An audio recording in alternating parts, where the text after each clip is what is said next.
हैं इस समय के सबसे बड़े मूवर पर यूनाइटेड ब्रूअरीज, जो इस समय डे लो पर आ गया है और कुछ देर पहले इन्होंने एक्सचेंज को इन्फॉर्मेशन दी है। उसको थोड़ा और डिटेल में समझते हैं कि ये तेलंगाना वाला मामला आखिरकार कितना बड़ा हो सकता है। यतिन, गुड आफ्टरनून, बताइए।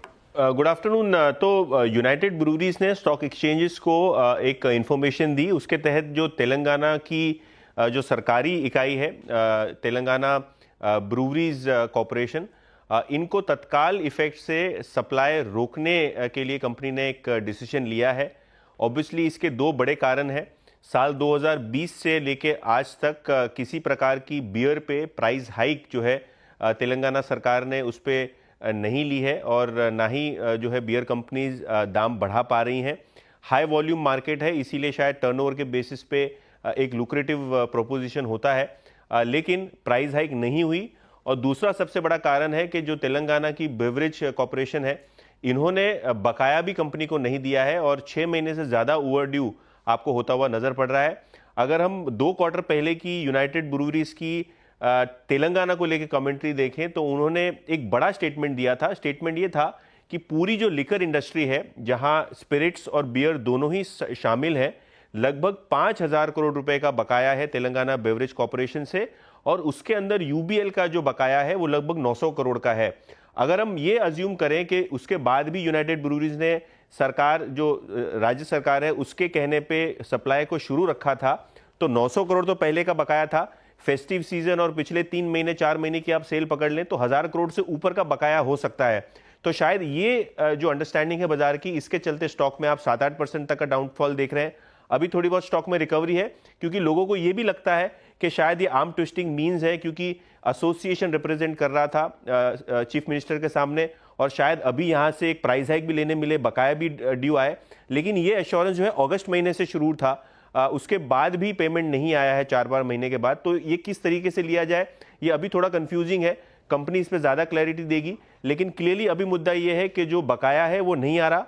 और अगर हम ये अज्यूम करें कि अगस्त में जो मैनेजमेंट ने जो कमेंट्री दी थी, 900 करोड़ बकाया अगर नहीं आता है तो ये कंपनी को लगभग 3 साल का जो मुनाफा है इसका नुकसान होता हुआ नजर पड़ेगा। तो कहीं ना कहीं मार्केट थोड़ा वरीड है ड्यूज को लेके, लेकिन उम्मीद ये भी है कि शायद ये आर्म ट्विस्टिंग के बाद राज्य सरकार कुछ कड़े कदम उठाए ड्यूज को लेके और प्राइस हाइक को लेके। बिल्कुल, प्राइस हाइक और बकाया एक अहम मुद्दा जिस पे चिंता जताई जा रही है। शुक्रिया यतिन जी तमाम जानकारी के लिए। और यूबीएल देखिए, विकास जी, चार्ट आप इंटरडे में तो 7% से ज़्यादा गिर गया और अभी भी 4% से ज़्यादा की गिरावट इस पर्टिकुलर काउंटर में देखने को मिल रही है।